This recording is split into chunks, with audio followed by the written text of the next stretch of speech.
nombre es Edison Quispe, soy estudiante del Instituto Superior Universitario Sucre, estudiante de la carrera de contabilidad.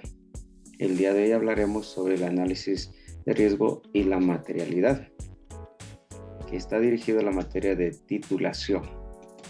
Para entender, empezaremos viendo qué es la materialidad. Una definición. Podemos decir que es la magnitud de una omisión o error de información contable que hace probable que el criterio de una persona emitido sea desconfiable en la información, que haya cambiado o haya sido influenciado por terceros por la omisión o el error. Entonces, realmente, esto es cuando una persona, digamos, pierde pierde el criterio así, porque está siendo influenciado por otras personas y digamos, tal vez un soborno. Entonces no puede emitir un informe correcto, no puede ser creíble. Un error puede considerarse importante si el conocer dicho error afectará las decisiones de un usuario de los estados financieros. El criterio no necesita ser cuantificado, pero a menudo lo es. La obtención de una cifra resulta complejo, fundamentalmente la subjetividad de la determinación. La determinación es un asunto muy complejo que requiere el juicio profesional y que debe hacerse en el contexto de nuestros conocimientos y capacidades y conocimiento en torno a la entidad. Nuestra evaluación de riesgo del compromiso y de los requerimientos de la información para los estados financieros. Podemos definir niveles de importancia, ¿cuáles son esos niveles dentro de un informe? En este caso, digamos, los montos son importantes o no afectan los estados financieros en su conjunto, pero sí, los montos son tan importantes y notorios que sí afectan a los estados financieros. Los factores que afectan el criterio de importancia o la materialidad. La importancia es más bien, como dice, un concepto relativo y no absoluto. Se necesitan tener bases para evaluar la importancia. A veces los factores cualitativos también afectan la importancia de esto. Veremos lo que es el riesgo dentro de auditoría. El riesgo de auditoría, como dice, pues es que el auditor inadvertidamente no califique adecuadamente su opinión sobre los estados financieros, sino que tergiverse o se equivoque, digamos, en este caso. El riesgo de auditoría es una combinación de ciertos riesgos, como son el riesgo inherente, el riesgo de control y el riesgo de detención. En este caso, pues un buen auditor debe reconocer que los riesgos existen y que también esos riesgos son probables, como dice, pues para la empresa, y también debe tener el conocimiento de cómo enfrentar, de cómo resolver estos riesgos de manera adecuada en cuanto a la aplicación de las normas de auditoría, por ejemplo, tomando en cuenta la NIA 200, donde habla sobre, como dice, que lo que tiene que relacionarse con cómo enfrentar y cómo detectar los riesgos dentro de una empresa. El riesgo inherente. Tenemos que el riesgo inherente es la susceptibilidad de los estados financieros a la existencia de errores que pueden ser significativos.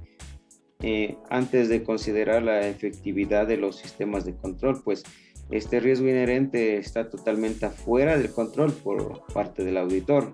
¿Qué es esto? O sea, que realmente el auditor, como se le sale de las manos. ¿Por qué? Porque este riesgo inherente, o sea, tiene relación con el sistema de la empresa, de la institución, con el personal, de cómo ellos emiten sus estados financieros, cómo hacen sus registros contables. Entonces, en esta parte, o sea, no puede, como dice, evitar ese riesgo inherente por parte del auditor. Los factores que determinan el riesgo inherente, como decía, pues es la naturaleza del negocio del cliente, el tipo de operaciones que realizan, o sea, cómo lo están haciendo, si tienen un buen detalle de cada informe que hace el personal de la empresa. El riesgo propio de las operaciones, o sea, sus operaciones si están bien delimitadas a lo que tiene que hacer cada departamento. La naturaleza de sus productos, si el producto, como dice, pues está bien elaborado, si sus productos son de calidad, entonces esto ya depende en sí de la entidad financiera.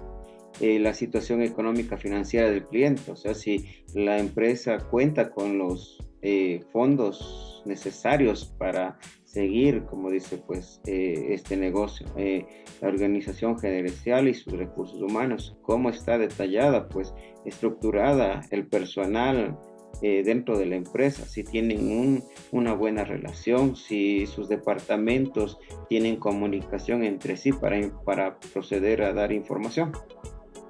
Tenemos el riesgo de control también, pues el riesgo de control pues es el riesgo de los sistemas de control que estén incapacitados para detectar o evitar errores significativos en forma oportuna. O sea, puede tener una empresa un sistema de control, pero realmente ese sistema de control tiene muchas falencias y no tiene la capacidad suficiente para detectar, digamos, estos errores que puede haber. Este tipo de riesgos también está fuera del control de los auditores. Y los factores que determinan el riesgo de control, pues deficiencia en los sistemas de contabilidad, como les decía, pues o sea, esto ya es, si es que el sistema contable, o sea, tiene deficiencias, si es que el sistema contable es tal vez obsoleto, entonces no está actualizado, entonces ahí hay un riesgo de control. Deficiencias en los sistemas de información, en que cada personal o cada responsable de cada área no puede emitir un informe, digamos, de los sistemas, un informe específico, un informe que realmente esté, como dice, con todos los lineamientos y sea veraz la información. Deficiencia en los sistemas de control, o sea, pues, o sea, el control ya está obsoleto, no tienen tal vez conocimiento tampoco de cómo emitir un informe en cuanto a lo que es un sistema de control, no tienen conocimiento total de lo que es un control. Tenemos el riesgo de detención.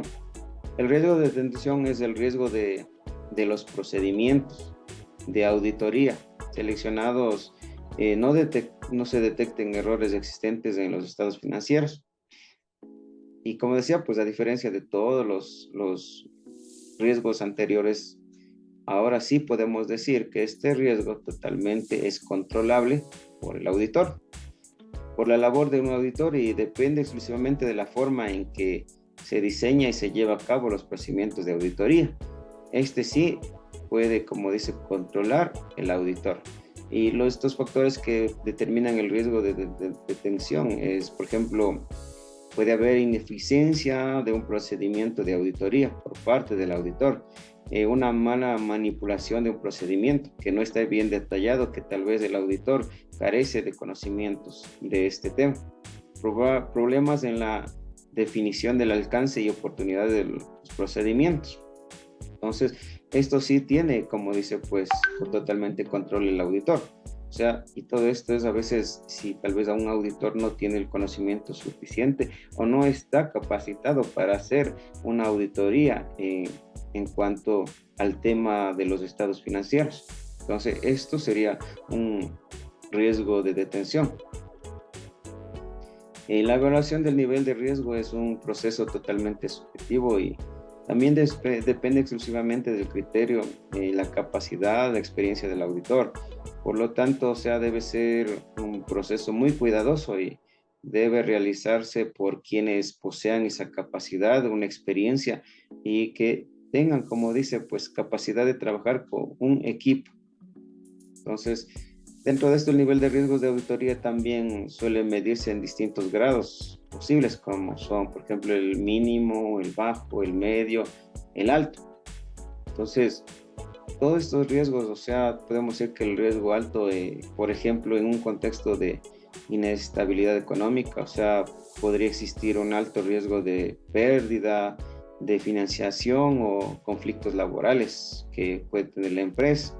El riesgo medio depende de factores internos y externos, o sea, en las actividades que requieren controles claves, o sea, ya eso es también como decir, pues, tanto los dentro de la empresa, el personal, o como pueden ser sus clientes externos como proveedores.